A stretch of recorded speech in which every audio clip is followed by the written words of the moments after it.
gota a gota, una situación que no se había visto. Rafael Lule. Me deja mucho la duda de la situación de cómo se maneja. Los medios no se nos permitió a ver cómo estaba la situación. Perspectivas periodísticas.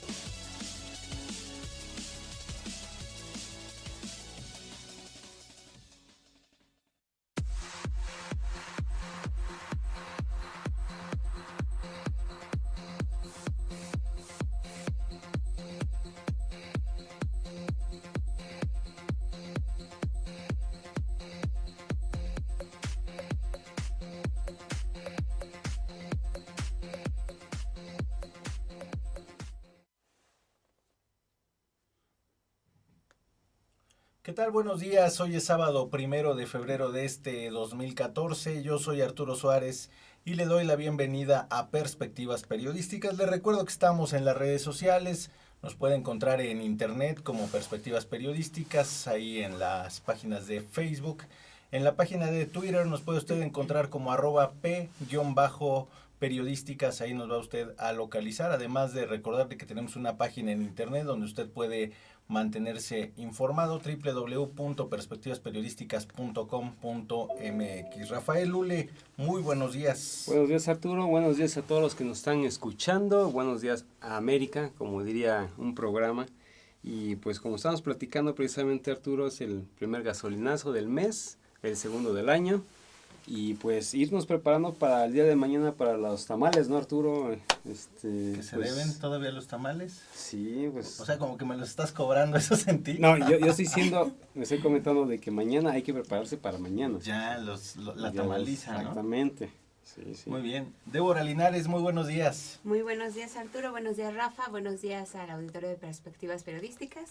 Aquí estamos un sábado más, 1 de febrero de 2013, y bueno, hoy vamos a hablar acerca... De 2014, de 2014, se te fue un año.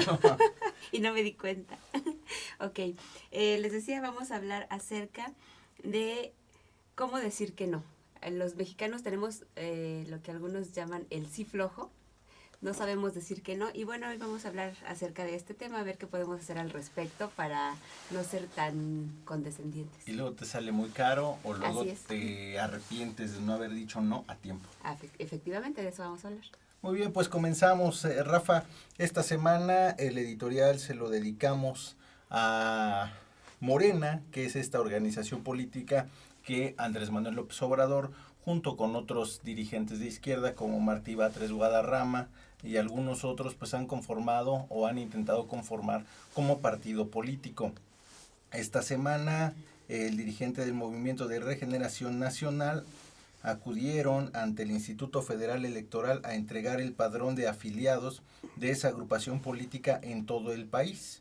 5 integrantes del Comité Ejecutivo Nacional de Morena, entre ellos los dirigentes nacionales Martí Batres, Berta Luján, fueron recibidos por la subdirectora de documentación partidista de la Dirección Ejecutiva de Prerrogativas y Partidos Políticos del Instituto Federal Electoral, Edith Medina Hernández, a quien entregaron 603,927 formatos de afiliación. Este apenas es la primera parte de un proceso de 2 partes donde le estarán dando prácticamente el próximo año el registro como partido político a Morena, donde Andrés Manuel López Obrador estará encabezando esto junto con Martí Batres y algunos otros que dejaron el Partido de la Revolución Democrática. Esto contrasta con la marcha que el día de ayer hizo el PRD, la otra parte de la izquierda mexicana conformada como partidos políticos, y pues sí hubo un grupo nutrido en la marcha, pero no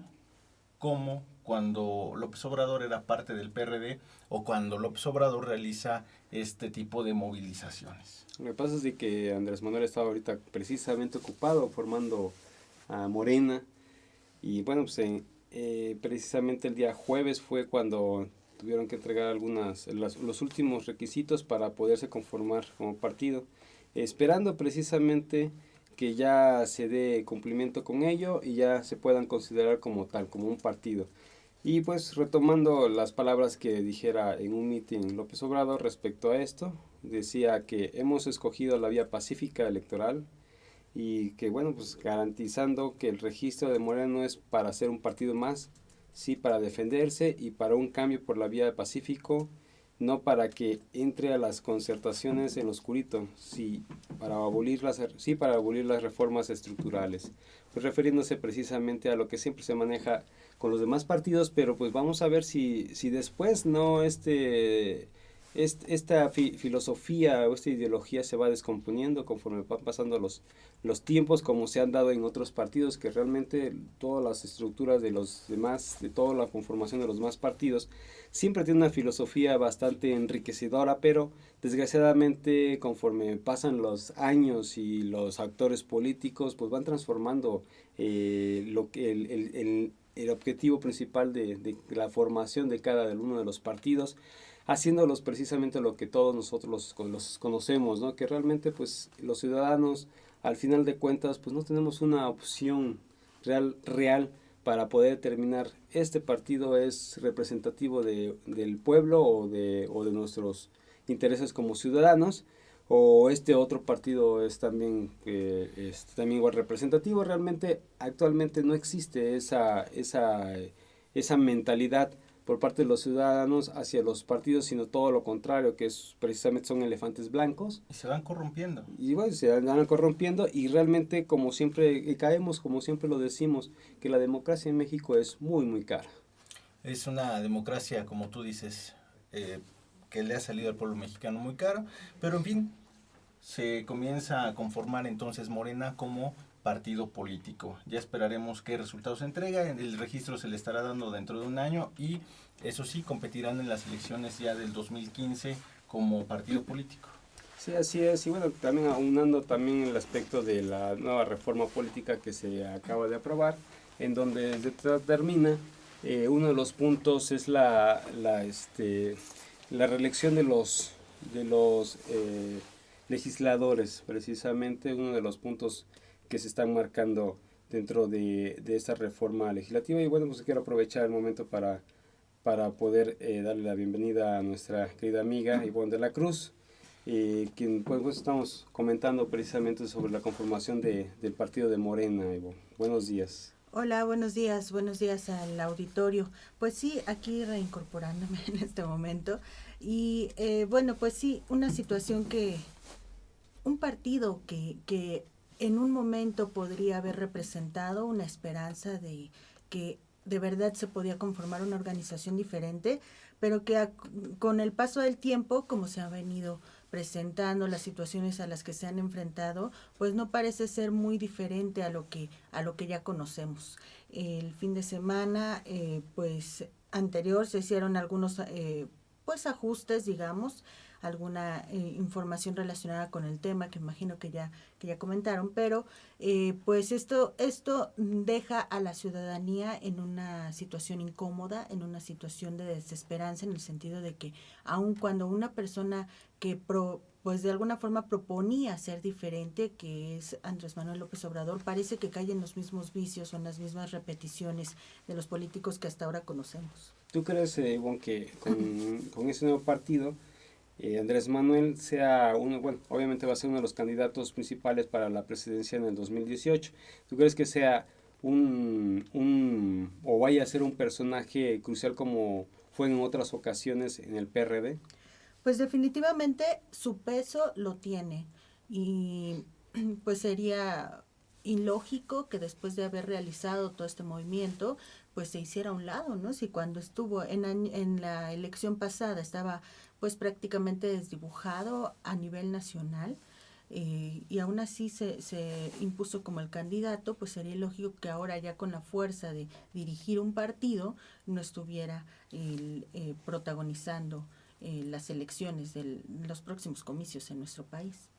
Pues vamos a ir viendo precisamente cómo se va conformando el capítulo más de esta telenovela llamada Morena para el 2018, en donde bueno se van a manejar varios de los actores políticos, de los cuales sí hemos tenido, pues sí los hemos visto con PRD, pero que en esta ocasión va a estar con Morena, y algunos otros que a lo mejor no son tan conocidos, que se fueron sumando para la conformación de este nuevo partido y que bueno van a ser protagonistas después. Para cerrar esta parte del editorial, yo diría que el día de ayer en esto de la marcha que ya comentábamos, el PRD y esta parte de los chuchos y esta parte perredista que estuvo el día de ayer ahí con el ingeniero Cárdenas, extrañaron a López Obrador.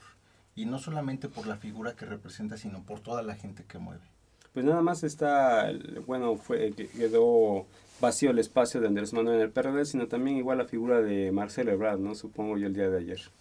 Marcelo con una representación todavía mucho menor en el PRD comparado con la figura de López Obrador. Hay que recordar cómo López Obrador con una mano en la cintura le arrebata la candidatura a la presidencia de la República. Ya haremos las quinielas, en la semana platicábamos sobre esto, ya haremos las quinielas. Yo sí veo que el Partido de la Revolución Democrática en algún momento forzado va a tener que sentarse a platicar y a dialogar con López Obrador para conformar algo para las próximas elecciones, para las intermedias y por supuesto para las del 2018. ¿Y cuál sería tu gallo en ese caso, Arturo? No, pues yo no tengo Andrés gallos. Sería Marcelo contra Carlos Navarrete para la presidencia del PRD, que bueno, la verdad es de que yo veo tampoco tan fuerte Marcelo. Yo no veo una figura fuerte, representativa dentro del PRD que pueda ir por el liderazgo de ese partido. Están acostumbrados a un liderazgo como le llaman, caudillista, como ha sido el caso de el ingeniero Cárdenas, como ha sido el caso de López Obrador. Yo no veo una figura realmente fuerte dentro del PRD en este momento que pueda encabezar y que pueda llevar otra vez al PRD a esos lugares donde lo mantuvieron estos dos personajes. Por supuesto, Cuauhtémoc Cárdenas cuando gana la jefatura de gobierno del Distrito Federal, y Andrés Manuel López Obrador cuando arañan la presidencia de la República, ¿no? Entonces estaríamos hablando de, como diría Gabriel García Márquez, la crónica de una muerte anunciada por parte del partido PRD. Pues no creo que sea una muerte anunciada porque tienen asegurada la supervivencia por lo menos con su 3%, ¿no? Que seguro tendrán mucho más de ese porcentaje en las futuras votaciones, pero quién sabe si les alcance para hacer realmente una competencia real para el Partido Revolucionario Institucional. Estaríamos viendo algo por lo que está pasando ahorita el PAN, que realmente del porcentaje o del nivel de política que se está manejando todavía, no sé, 6 años o 12 años, ahorita el PRD como que va a ese punto, ¿no? Yo no sé qué pienses tú, Rafa, y qué piensa Ivonne de la Cruz, pero sí te diría que en esta parte del Partido Acción Nacional, yo creo que todavía no hacen el recuento de cómo les fue en la elección pasada. No les ha caído, como se dice comúnmente, el 20 de qué fue lo que realmente perdieron y para qué les alcanza el día de hoy como partido político. No hacia adentro del partido político, ¿no? Porque sí, para eso pues yo creo que ellos están haciendo ya el conteo de cómo les fue, por eso tendrán una contienda interna. ¿Para qué les alcanza hacia afuera? ¿Para qué les alcanza con la sociedad? ¿Para qué les alcanza cuando Vicente Fox y cuando Felipe Calderón han sido los dos presidentes peores que ha tenido este país? ¿Para qué les alcanza con la sociedad? Sí, así es. Bueno, vamos a una pausa. Ya hasta me iba a ahogar aquí. Vamos a una pausa y regresamos a Perspectivas Periodísticas.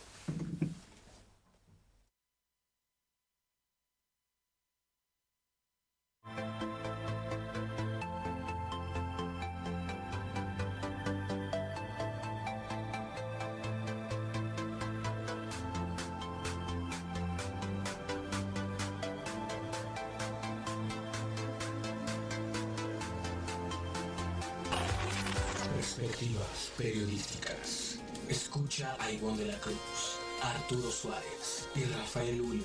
Todos los sábados, en punto de las 8 de la mañana. Los sucesos y acontecimientos que mueven a México Y el mundo. Perspectivas periodísticas.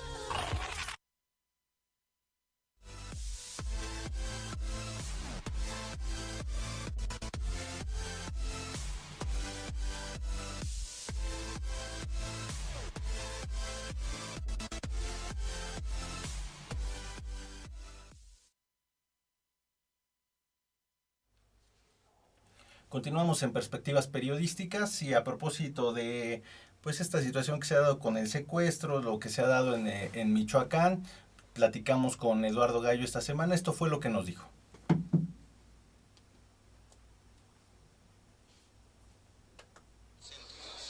Mira, en el caso de Michoacán, yo creo que el asunto no se resuelve con un supra enviado por el gobierno federal. No creo que eso sea la solución. Para mí la solución está en los michoacanos. No es, vamos a mandar más programas asistencialistas.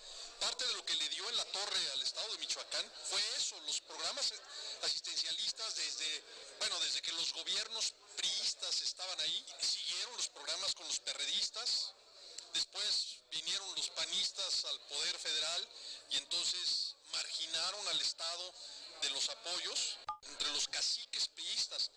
Desde la época de Torres Manso para acá, es lo que le ha dado en la torre al estado. Fueron los caciques priistas, luego los caciques perredistas, los cotos de poder que quisieron hacer los Calderón, los que hicieron los Sagún.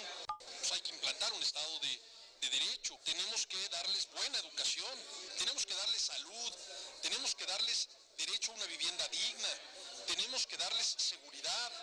El camino no es vamos a llevarnos al ejército, a la Secretaría de Marina, vamos a la Policía Federal, no es vamos a meterle más cuerpos policíacos para generar más violencia, que es lo que se está propiciando en este momento, no es vamos a apoyar a las autodefensas, que también lo que se está haciendo. En el caso del Distrito Federal, este escudo del cual ha hablado el jefe de gobierno, Miguel Mancera, y con este posible efecto cucaracha, ¿qué opinión te merece si es que estos malosos, como nos los pintan, llegan al Distrito Federal? La parte del secuestro, que nos dicen por un lado que se disminuye, pero la percepción social es diferente. Mira, estos malosos ya están en el Distrito Federal, no de ahora, están hace 12 años, 15 años que están en el Distrito Federal. Grandes capos que aparecieron en Morelos, aquí en el Estado de México, pues ya estaban aquí. Lo único que vamos a tener es, aparte de la base, la vamos a tener operando más en el Distrito Federal, y eso no lo van a poder evitar. Vamos a revisar todos los vehículos que entren, a ver cuándo acaban. ¿Y cómo los vas a identificar? ¿Porque son morenos? O sea, ¿cuál es el criterio? ¿Es un criterio objetivo o es un criterio subjetivo? ¿O vamos a empezar a fabricar culpables? Porque para eso también se las pintan todas las autoridades. Vamos a dar condiciones de seguridad, de justicia en la Ciudad de México. Vamos a dar condiciones de recuperación del tejido social para que no sean admitidos en el tejido social que existe. Este país cada día trata de ir, cualquiera de los funcionarios que tienen responsabilidad de gobierno, tratan de ir hacia adelante en el Estado policíaco, porque creen que eso es lo que les permite gobernar. Sí, si fuéramos unos imbéciles a los que van a sojuzgar, pero ni somos imbéciles ni nos vamos a dejar sojuzgar, y eso es lo que no entienden. Todos quieren ir hacia el Estado más autoritario, y es hacia donde nosotros no debemos de caminar nunca. Un Estado fuerte necesita una ciudadanía débil, o una ciudadanía fuerte no admite la delincuencia y exige a un Estado eficiencia, que dé resultados, y es lo que no quieren que les pidamos. Preguntarte sobre esta cultura que se está generando, tú le preguntas a un adolescente promedio y le dices, ¿qué quieres ser cuando seas grande?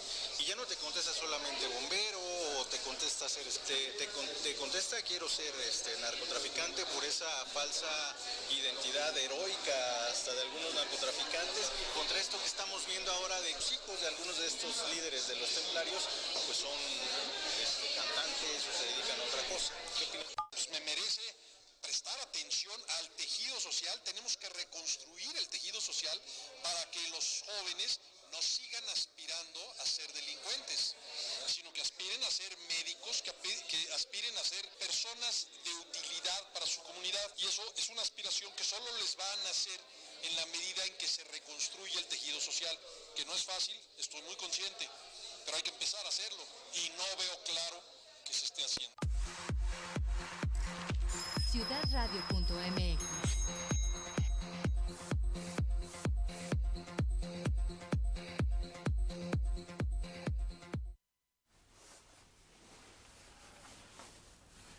Bueno, fue Eduardo Gallo, estas palabras, ya escuchó usted, de reconstruir el tejido social, no solamente en el estado de Michoacán, sino en gran parte de este país. Exigirle al gobierno federal, estatal y municipal que nos otorgue eso que por mandato constitucional está ahí, que es tener una paz y tener seguridad para que cualquiera, usted, yo, cualquiera de este país, los que nos visitan, puedan transitar por cualquier lugar a cualquier hora de este país, que en algunos lugares, en algunos casos, esto no se puede dar. Ivonne de la Cruz.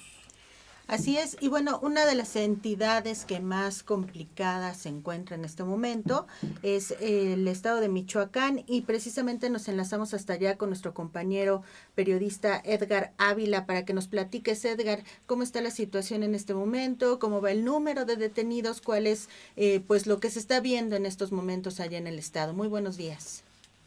Hola, muy buenos días, Simón de la Cruz. Un gran saludo a ti, Arturo Suárez. Rafael, buenos días. Los saludo a ustedes y a todo su auditorio de Perspectivas Periodísticas. Pues mira, sí, aquí te tengo el reporte, pues aquí desde Morelia, Michoacán. ¿Qué ha pasado en estos días? Como tú bien lo mencionas. Pues aquí hay que hacer mención, cabe destacar esta firma de acuerdo que se dio hace algunos días entre los gobiernos del Estado y el federal para legalizar y reconocer estos movimientos de las autodefensas, y con ello pues que estos grupos se dirigieran bajo el marco de la ley y que apoyaran las acciones de las fuerzas federales.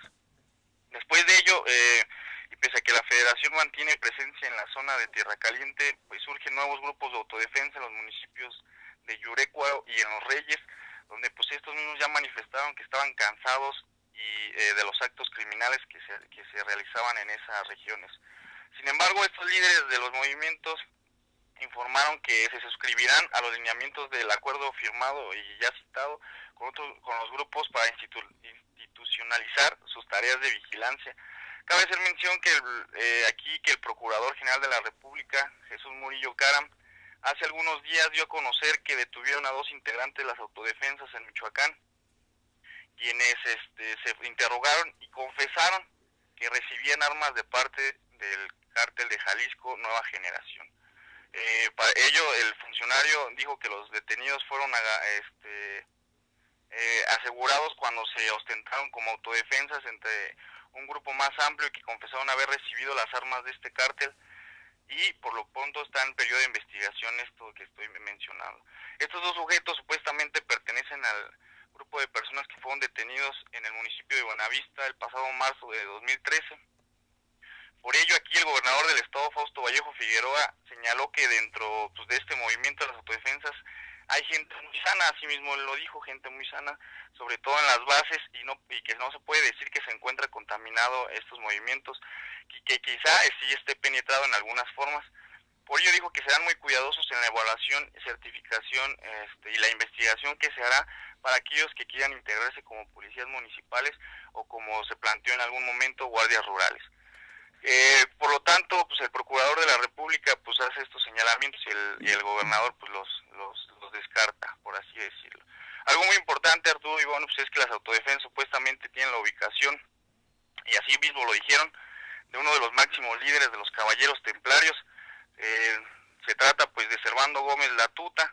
Según el líder de las autodefensas de la Ruana, Estanislao Beltrán, Servando Gómez se encuentra en la Sierra Michoacana, cerca de Apatzingán, y pues por ello ya pidió al gobierno federal supuestamente que pues tomara las acciones para detenerlo, y asimismo exhortó al gobierno federal y estatal que sea a través de helicópteros como se peine la sierra para que por fin se pueda encontrar a este líder templario. Hay que recordar, Arturo Ivón, que hace algunos días pues salió a la luz un video donde un medio internacional entrevistó a Servando Gómez, donde pide perdón y a quienes fueron afectados por los delitos que cometió y pues los que cometió su organización. Y pues bueno, para este video fue cuestionado por Estanislao Beltrán, pues aquejó que cómo es posible que medios de comunicación internacionales sí hayan podido acceder a este capo, mientras que el gobierno federal y al gobierno estatal se les ha complicado dar con él. Pues esto es por lo pronto la información que te tenía. No sé si hay alguna otra pregunta, algún otro cuestionamiento por ahí. ¿Cómo va la situación del número de detenidos? Se han estado presentando cada vez más personas que pues supuestamente fueron detenidas en estos operativos. Claro que sí, pues mira, supuestamente ya van más de 100 detenidos aquí en el estado, más de 101, así como lo ha confirmado la Secretaría de Gobernación, como presuntos responsables de diversos delitos desde la entrada de estas fuerzas federales ya hace como más de 2 semanas. Según supuestamente han sido capturados 83 delincuentes en los 27 municipios de la zona sur en Tierra Caliente. ¿A qué más te podría comentar? Pues estas labores han sido por parte de las fuerzas federales, como la Marina, el Ejército y la Policía Federal. Por lo pronto, pues es lo que te podría comentar. Pues también te puedo decir que la Secretaría de Seguridad Pública y la Procuraduría General de Justicia aquí del Estado han estado presentando ante los medios de comunicación a secuestradores y presuntos extorsionadores. Esto pues con el fin de que la ciudadanía los pueda denunciar. Cabe hacer mención que aquí hace unos días ya se aprobó la prórroga para la entrada en vigor del nuevo sistema de justicia penal para el próximo año. Entonces esto da pie a que aún estas dependencias de seguridad pues puedan presentar a estos presuntos responsables de estos delitos que ya mencioné ante los medios de comunicación para que pues, la gente los denuncie. Muy bien, pues muchísimas gracias, Edgar, seguiremos en contacto. Claro que sí, pues un gran saludo para ustedes, un fuerte abrazo, muy buen día, aquí pues reportando desde Morelia, pues su amigo Edgar Ávila. Un gran saludo, hasta luego. Hasta pronto, Edgar. Pues ahí está la situación que prevalece allá en el estado de Michoacán, un lugar que sigue caliente todavía, y además también hacer mención, Rafa, Ivonne de la Cruz, en la parte del estado de Guerrero también, ¿no? Donde pues empiezan a salirse de control esta situación al gobernador de Guerrero también. Un atentado en contra de un líder la semana que termina, un líder de empresarios donde lamentablemente muere su nuera, ¿no? Y el gobernador de Guerrero pues tampoco quiere hacer como mucho caso de esta situación que está prevaleciendo y que se está llevando a cabo no solamente en Michoacán, sino en esa entidad, acusaciones serias en contra de algunos presidentes municipales de allá de la entidad. Precisamente es una situación muy complicada, se había venido gestando toda esta situación desde hace algunos años y que realmente ahorita le tocó la bolita caliente a este presidente, a Peña Nieto, precisamente con este nuevo partido, con la nueva administración del Partido Revolucionario Institucional, y que realmente pues tendrá que ajustar bastantes cosas para poder arreglar esta situación, porque si sale de control, bueno, de por sí hay muchas complicaciones en el estado de Michoacán. Si se sale de control, no le tienen mucha atención, realmente, como tú lo estás tocando, Arturo, se va a ir irragando a los demás estados. Ya con Felipe Calderón se había tenido con esta famosa guerra al crimen organizado, el problema de que se había permeado todos los demás estados en las cuestiones del narcotráfico. Realmente ya todavía es latente, es intransitable para todos aquellos que queremos ir a carretera a algún estado, por ejemplo a Tamaulipas. El caso de Guerrero no es la excepción, pues qué decir Michoacán y realmente Chihuahua o Nuevo León no son la excepción. Entonces no se ha podido realmente erradicar todos esos problemas de violencia que se manejan en esos estados a raíz y donde es claro que se arraigó fue con Felipe Calderón, y que ahorita tiene la bola caliente precisamente ese presidente Peña Nieto, que tendrá que hacer mucho trabajo, y sobre todo también Osorio Chong, que es el que está ahorita dando la cara allá en Michoacán, que esto le puede costar inclusive la destitución como secretario de Gobernación si no llega a tener un resultado concreto en Michoacán, y que se le pueda precisamente salir de las manos y se puede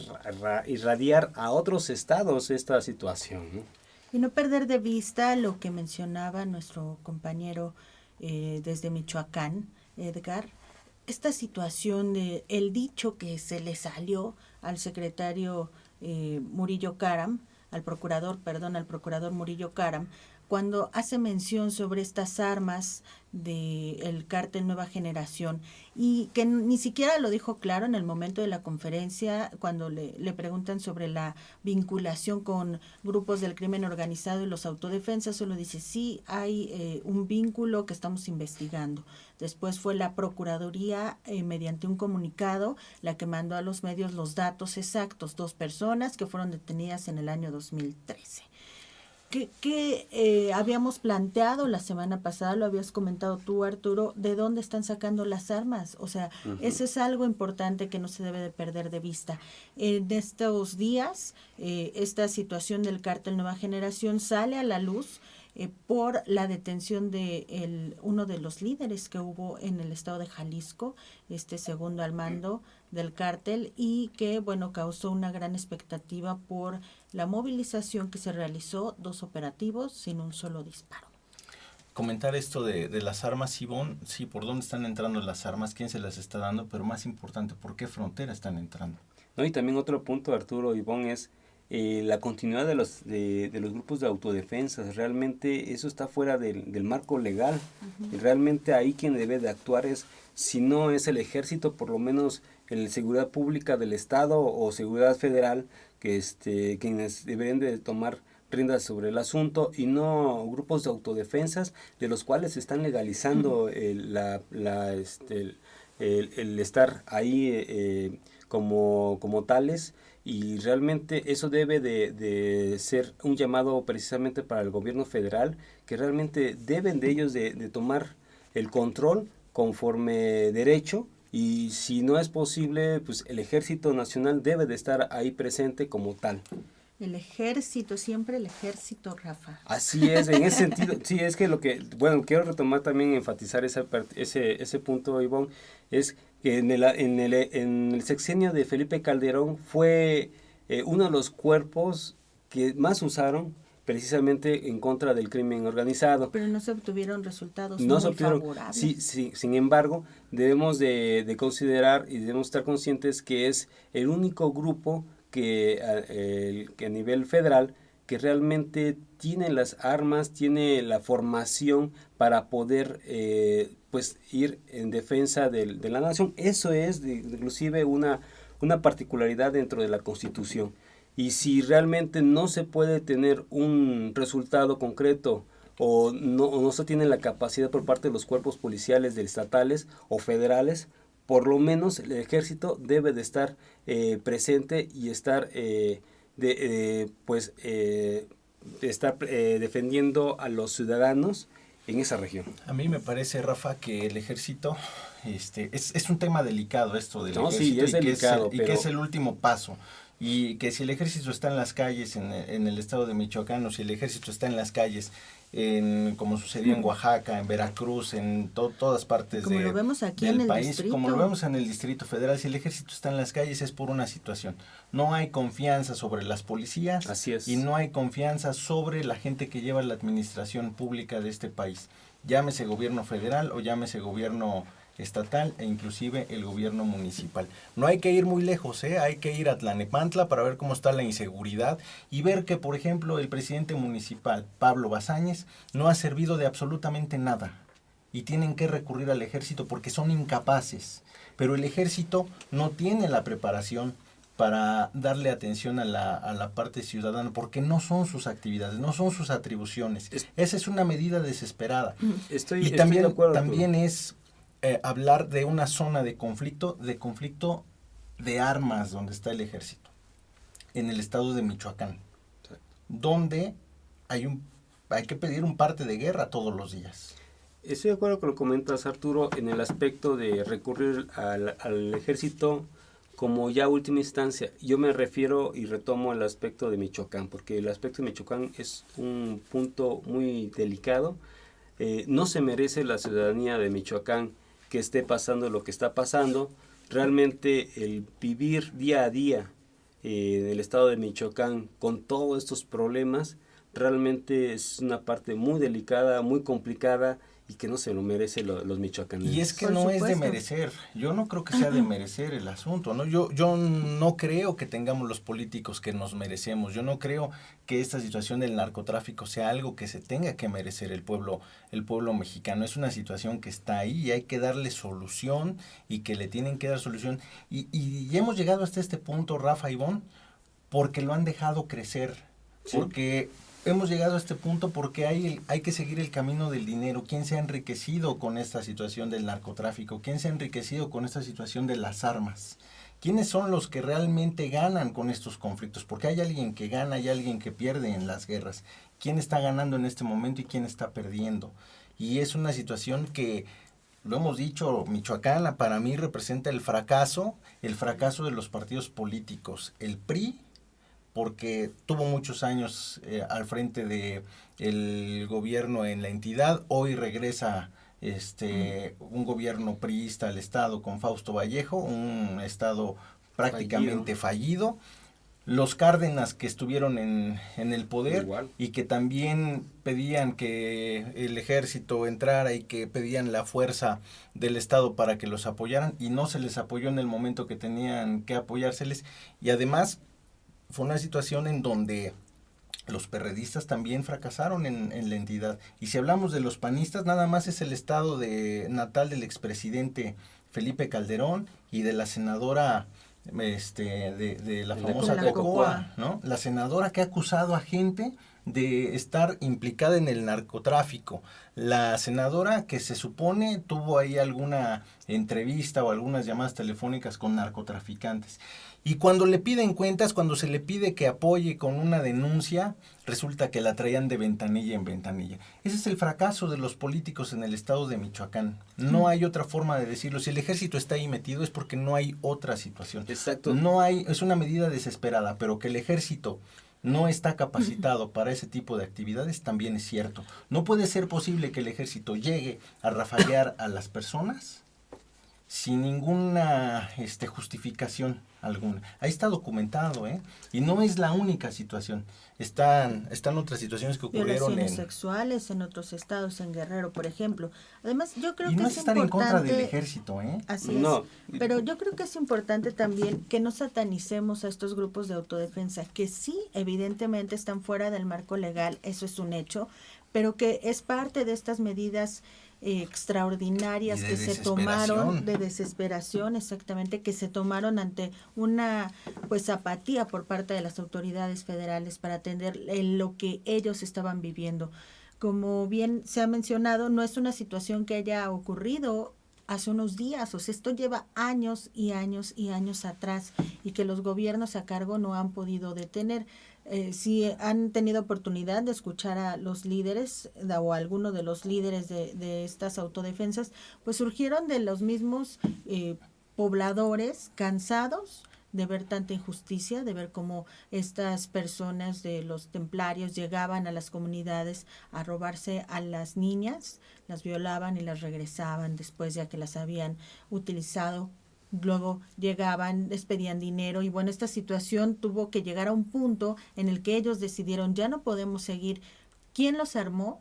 Ese sería una de las situaciones importantes que tendríamos que resolver, pero también encontrar una forma adecuada para que dejen de existir y que, bueno, con las cuestiones legales que tenemos en el marco de legalidad que tenemos en México, que se pueda solucionar y que se ponga un verdadero acuerdo, ¿no? Esta semana hubo, por ejemplo, una intención por parte del gobierno federal de regularizar esta situación con una, especie de acuerdo, con una especie de firma que se dio entre los grupos de autodefensas y las fuerzas federales para reconstruir, dicen, la tranquilidad y el orden público. Se dan a conocer 8 puntos sobre el acuerdo, pero hay que esperar a ver qué resultados reales se tienen, porque acuerdos hay muchos, ¿no? Y hemos visto cómo se han roto una y otra vez.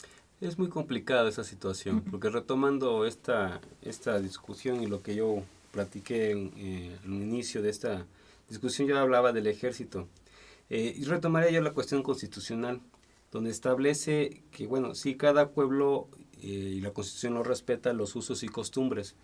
Se tiene precisamente lo que estás comentando, Ivonne, se tiene antecedente desde que hace, yo creo que una década, se está manejando esta situación de los grupos de autodefensas precisamente por una necesidad.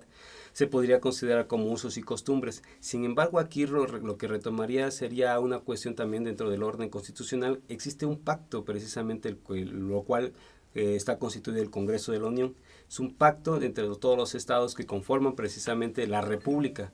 Y este pacto establece precisamente a un presidente y precisamente todo su aspecto ejecutivo, el cual también se establece un órgano de seguridad pública, el cual no está dando resultados.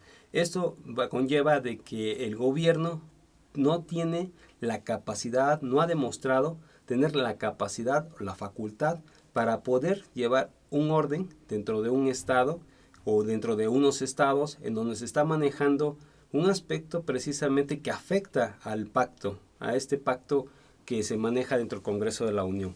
Y lo que se debe de hacer es precisamente que debe de retomar el gobierno, debe de retomar el control, es lo que yo precisamente he estado tocando. Y bueno, uno de los puntos que se ha manejado constitucionalmente es, en últimas instancias, quien debe también de reforzar esa seguridad a la ciudadanía, claro, con todos sus, quitando o no tocando los excesos, porque sí lo ha habido, y sí bastante, y no nada más en esos momentos, sino a través de la historia de nuestro país, el Ejército Nacional. Pero lo que debe de retomar y lo que debe de reorganizar el gobierno federal es precisamente la seguridad pública, tanto federal como estatal, los cuales están en un momento fallido dentro de lo que es Michoacán, y es posible que se pueda irradiar en otros estados como el caso de Guerrero. Sí, y caemos nuevamente en la discusión de la legalidad y la credibilidad, ¿no? Ante un gobierno, ante policías federales que no tienen credibilidad, aun cuando tengan de su lado la cuestión de la legalidad, es complicado que puedan llegar a un lugar e implantarse. Tienen que hacer acciones para ganarse esa credibilidad, para volver a generar esa credibilidad en las personas que habitamos en este país. Antes de irnos al corte, mencionar que antes de que Felipe Calderón sacara el ejército a las calles, me parece que era la institución con mayor credibilidad del país. Después de que se da esta guerra fallida contra el narcotráfico y que nos enteramos de esas pues malas o fallidas actividades del ejército, ¿no? En donde ya Ivonne las mencionó, empezó a perder credibilidad el ejército. Es que la institución como tal, como lo dije en inicio del arranque del programa, todas las instituciones, incluyendo los partidos políticos, tienen la filosofía, la mejor filosofía que podrías encontrar. Desgraciadamente, conforme va pasando el tiempo, se va degradando. Sin embargo, la institución como tal, el Ejército Nacional, es, conforme se maneja en la Constitución, es un organismo, una institución de defensa al país, y solamente utilizarlo como último de los casos. Sin embargo, precisamente conforme entró Felipe Calderón, fue una de las instituciones que más usó y que obviamente se fue degradando. Y la pregunta también sería, ¿qué hubiera pasado si no lo hubiera sacado a las calles? ¿En qué situación estaríamos, no? O sea, hay muchas aristas que analizar en este caso, pero también otras que ahí están como hechos y que tampoco se pueden pues, tapar y negar, ¿no? Como son las incapacidades de muchos de estos personajes y también las vejaciones que ha cometido. ¿Dónde está García Luna, por ejemplo, no? Está desaparecido. Bueno, vamos a hacer una pausa y continuamos. Vamos con Débora.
Perspectivas periodísticas. Escucha a Ivonne de la Cruz, Arturo Suárez y Rafael Ule.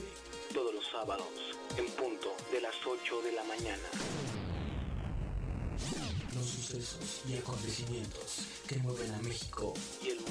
Perspectivas periodísticas.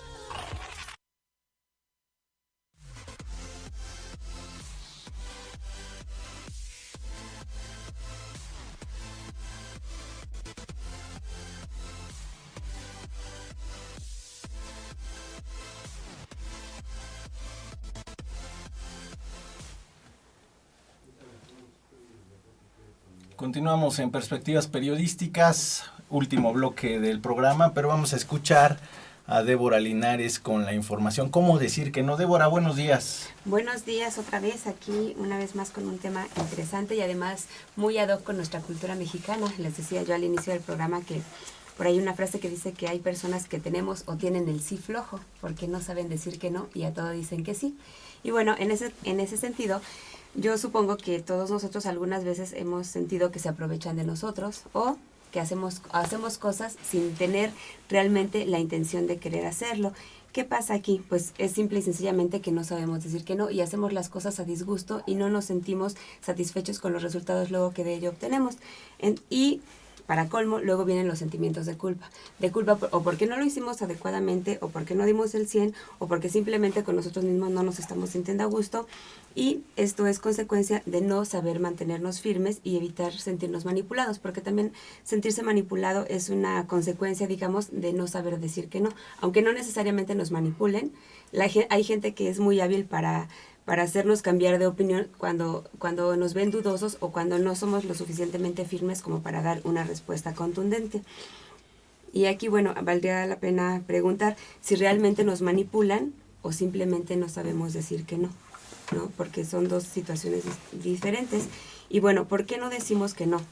Algunas de las causas por las que no decimos que no es por miedo a quedar mal o porque nos critiquen, porque somos egoístas, porque no somos solidarios, porque no somos empáticos con el otro que está teniendo un problema o una situación adversa y nosotros simplemente no podemos decir que no para dar alguna ayuda o para hacer algo en vez de alguien más. Los motivos en realidad dan igual, pero sí sería interesante que hiciéramos una introspección para saber por qué no podemos decir que no cuando realmente queremos decirlo. Y bueno, aprender a decir que no, pues no es tan difícil, ¿no? No es tan difícil, pero sí tiene que ver con nuestra personalidad y tiene que ver también con que tengamos objetivos claros. Yo insisto mucho en este espacio con que cualquier cosa que queramos hacer en la vida debe de tener objetivos claros, porque a partir de ello podemos movernos. Si tenemos un objetivo claro, sabemos hacia dónde vamos. Tal vez agarremos el camino corto, o el camino recto, o el camino más largo y sinuoso, pero si no perdemos de vista ese objetivo, es muy probable que lo alcancemos y además de una manera adecuada. Aquí también entra un poco el tema que tratábamos hace 2 programas acerca de la asertividad. Nosotros podemos decir que no sin ser groseros. Generalmente cuando ponemos un límite o cuando gritamos un no o cuando decimos un ya basta es porque estamos ya explotando, porque ya estamos en una situación límite donde no aguantamos más y entonces sí decidimos que, bueno, ni siquiera lo pensamos, simplemente lo hacemos porque es una situación que ya no podemos controlar. Entonces, bueno, para aprender a decir que no es importante mantenerse firme en las decisiones. Si yo ya tengo un objetivo claro y si ya tomé una decisión, por ejemplo, yo me he dado cuenta que a los papás de nuestra generación, a los que son papás ahora de adolescentes o que son papás de niños pequeños en pleno crecimiento en la edad escolar, les cuesta mucho mantenerse firmes. ¿Por qué? Porque es muy fácil de alguna manera ceder a las solicitudes de los niños con tal de que no estén encima de nosotros porque estamos tan ocupados y estamos tan cansados y tan preocupados con nuestra vida que es más fácil ceder ante sus peticiones. Entonces yo he tenido de manera personal esta experiencia con personas cercanas que dicen este mes no le voy a comprar celular a mi hijo y a los 3 días el hijo tiene celular nuevo, ¿no? Y esto tiene que ver con que tienen a lo mejor el objetivo claro, pero simple y sencillamente los hijos ya saben, tienen exactamente tomada la medida de los padres como para saber cómo insistirles, cuándo y cuánto insistirles y entonces hacer que esto cedan. Entonces es importante que si no queremos sentirnos víctimas de manipulaciones, expresemos nuestros deseos claramente. Yo como padre decirle a un hijo, esta vez, este mes, este año o este semestre, lo que tú quieras, no vas a tener celular y decirlo con esa firmeza y con esa tranquilidad sin tener que ser groseros o sin tener que gritarle al hijo y decirle, ya déjame en paz, no vas a tener celular, ¿no? y también hacerle saber a los demás que nuestros sentimientos y nuestros deseos son tan importantes como aquellos como aquellos de las personas a las que nos están pidiendo que hagamos que hagamos alguna situación que ellos nos están pidiendo. Hay que ser claro y directos. Si tu hijo te dice, papá, quiero un celular, y tú le dices, no, bueno, ya veremos, vamos a ver si dentro de 15 días, no tienes que inventar argumentaciones que tus hijos te puedan rebatir. Oye, en este caso el hijo, oye, pero si yo acabo de ver que recibiste el bono del trabajo, qué sé yo. Entonces, aquí no hay que dejar lugar a que el otro nos rebata los argumentos. Es más, no tenemos ni siquiera por qué dar argumentos. Es suficiente con decir, no queremos hacerlo, no estamos en la disposición. Es importante no abandonar el objetivo y por eso es importante ser claros. Hay que utilizar frases cortas y claras. Si es necesario parecer disco rayado, pues hay que parecer disco rayado. El hecho de que busquemos argumentos y nos vayamos de argumento en argumento nos hace perder incluso el hilo de lo que nosotros mismos estamos diciendo. Entonces, en ese sentido, si tienes una idea clara de qué es lo que quieres hacer respecto de una situación, pues hay que repetírsela a quien sea necesario, las veces que sea necesario, a fin de que lo entienda, y si no lo entiende, también no es ningún problema. Aquí lo importante es que tú te sientas bien contigo primero, y yo aquí soy también tengo ahí algunas reservas con aquello de estar bien contigo primero, porque lo hemos malinterpretado actualmente en la sociedad. Entonces, muchas veces estar bien conmigo primero, estar bien yo primero, lo hemos llevado al extremo de pasar sobre los derechos o las buenas intenciones de los demás, y eso digamos es un extremo negativo. Estar bien con uno mismo, bueno, quiere decir que estamos bien con nosotros sin alterar o sin de alguna manera faltar al respeto a las demás personas. Entonces, una vez que se está bien con uno mismo, podemos estar bien con los demás, y entonces, si estamos convencidos de lo que queremos hacer, no tenemos por qué hacer una cosa diferente, y en ese sentido no vamos a sentirnos culpables porque sabemos qué es lo que queremos hacer. No es necesario, les decía yo, decir un no rotundo. ¿Por qué no es necesario? Porque, bueno, puedes de alguna manera dar respuestas, como decíamos hace algunos programas, asertivas. Me gustaría mucho, pero en este momento no puedo. Podría ser alguna frase. No tienes que ser grosero y decir, no, y lárgate de aquí. No. Y bueno, por ejemplo, en las citas, ¿no? Que somos muy impuntuales por acá en el país, no sé si en toda Latinoamérica, pero al menos aquí en México estamos muy impuntuales. Si alguien te pide que vuelvas a pasar por él por enésima vez y siempre sale tarde, pues le puedes decir algo así como, la última vez estuve esperándote mucho tiempo, ahora, ¿por qué no pasas mejor tú por mí? ¿No? Y entonces, de alguna manera estamos equilibrando, estamos de alguna manera también expresando lo que necesitamos, lo que sentimos, y le estamos dando también responsabilidad a otro. O lo consultaré con mi pareja, lo consultaré con mis padres, lo consultaré con quien haya que consultarlo y dar una respuesta posteriormente. Son maneras de decir, no quiero hacerlo, es un mensaje claro para el otro, y si te mantienes y si tienes objetivo claro, seguramente la próxima vez que te pregunten al respecto de la misma situación, tú no vas a dudar, o simplemente vas a seguir en tu misma postura.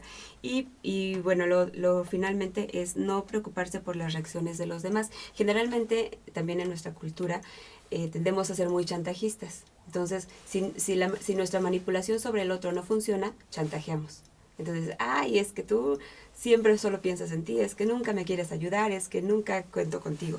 Bueno, pues ese nunca y ese siempre habrá que debatirlo en su momento, no es el espacio ahorita para hacerlo, pero sí hacerle ver al otro que no es nunca ni es siempre, sino que simplemente en este momento tenemos una necesidad, y que si el otro se siente mal, ya se le pasará, sobre todo en el caso de los hijos, porque en el caso de los hijos tendemos a sentirnos culpables porque los hacemos enojar, porque se molestaron con nosotros como padres. Entonces, también los hijos en ese sentido muchas veces nos están pidiendo a gritos límites, y si tú cedes todo el tiempo, no les estás poniendo un límite. Por lo tanto, el mensaje que les estás dando no es el adecuado. Eso sería todo. Muy bien, Débora, pues muchísimas gracias. Gracias a ustedes. Pues vamos, Rafa, a escuchar la siguiente información. Antes, déjeme decirle y agradecerle a Laura González. Ella nos comenta que en todos lados hay inseguridad. La participación del ejército nos lleva a lugares donde solo tendremos toques de queda, como si fuéramos un país en guerra. Gracias también a Timoteo Bautista, Victoria Mendoza, a todos los que nos están escuchando. Muchísimas gracias. Vamos a escuchar la siguiente información.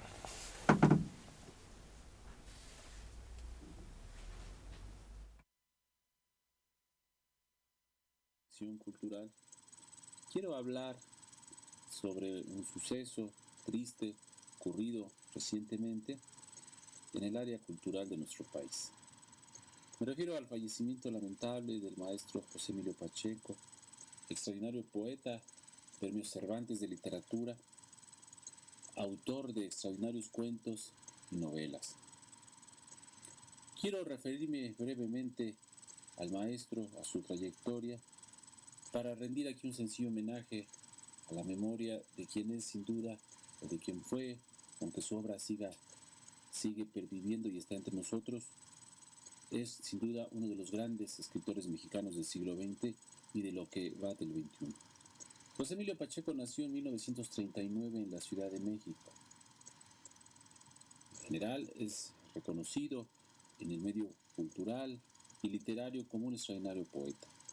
Pero José Emilio Pacheco, aparte de esa poesía esencial y luminosa con la que ha enriquecido nuestro ámbito cultural y literario, es también un extraordinario novelista. Y en memoria del maestro quiero recordar el día de hoy su extraordinaria novela Las batallas en el desierto. Las batallas en el desierto es una novela publicada en 1981, una novela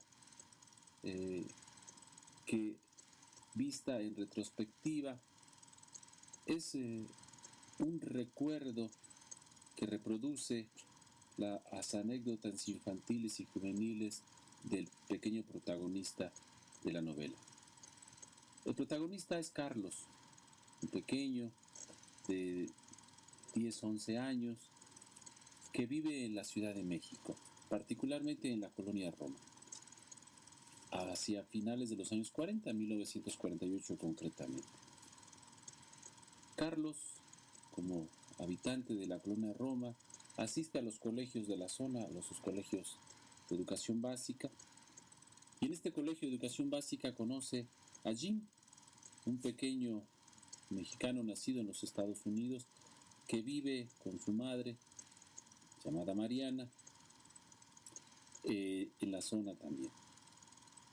La novela recrea literariamente el ambiente cultural de la época, hace referencia al cine, a Tintán, por ejemplo, a Pedro Infante, y sobre todo reproduce literariamente la vida en aquellas calles de la Ciudad de México a finales de los años 40.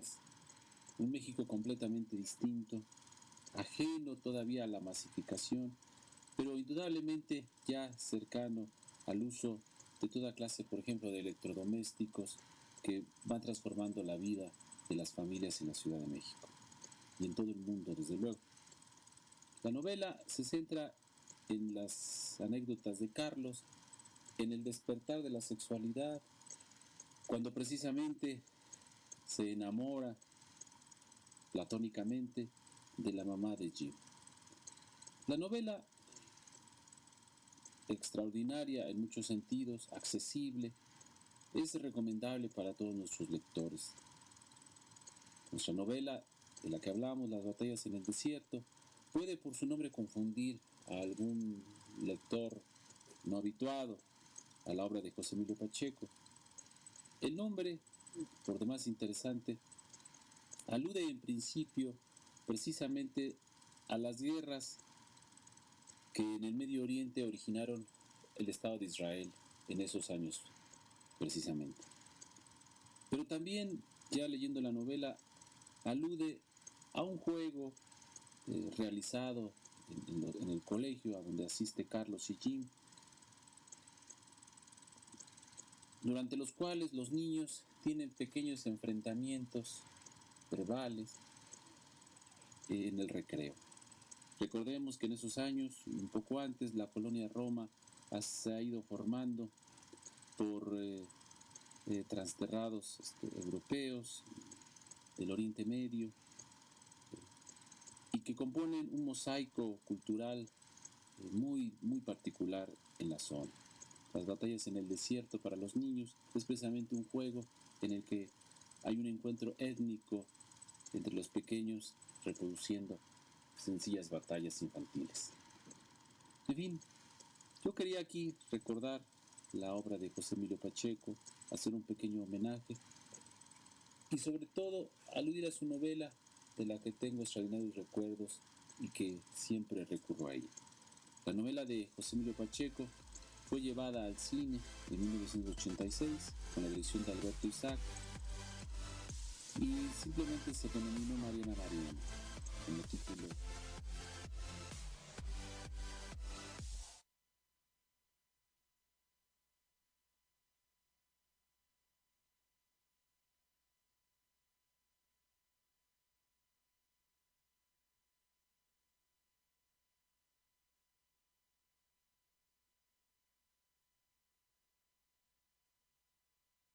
Todos nos vemos la próxima semana. Rafa Lule, gracias. Gracias a todos que nos escucharon.